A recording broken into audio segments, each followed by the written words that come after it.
Donald Trump Amerika Birleşmiş Ştatlarının ikiyüzlü siyasətini darmadağın etməkdə davam edir. Səudiyyə Ərəbistanının Vəliyyət Şahzadəsi Muhammed bin Salmanın Amerika Birleşmiş Ştatlarına yüksək səviyyədə səfər etməsi və onun orada böyük ehtiramla qarşılaşması Amerika Birleşmiş Ştatlarının demokratik ənənəsinə taban ziddir. Bildiyiniz kimi Səudiyyə Ərəbistanında demokratiya yoxdur və orada dövlət idarə etmə sistemi şahlıq atadan oğula keçmə prinsipi ilə baş tutur. Ondan əlavə Muhammed bin Salmanın Türkiyədə Səudiyyə Ərəbistanının səfirliyində jurnalist, Amerika vətəndaşı olan jurnalist Camal Qaşıqçının doğranaraq öldürülməsi məsələsi də dünyada böyük sensasiya yaratmışdı.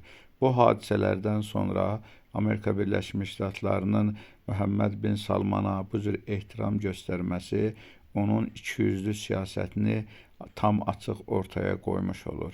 Əslində Donald Trump'ın Səudiyyə Ərəbistanından əsas gözləntisi demokratiya, insan haqları deyil, əsas gözləntisi Amerika Birləşmiş Ştatlarına investisiya qoymaq və eyni zamanda Amerika Birləşmiş Ştatlarından silah almaqdır.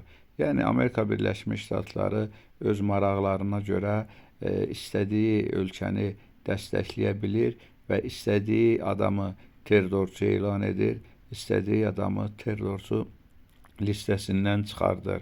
Biz bu məsələyə də bir neçə gün əvvəl şahid olduq.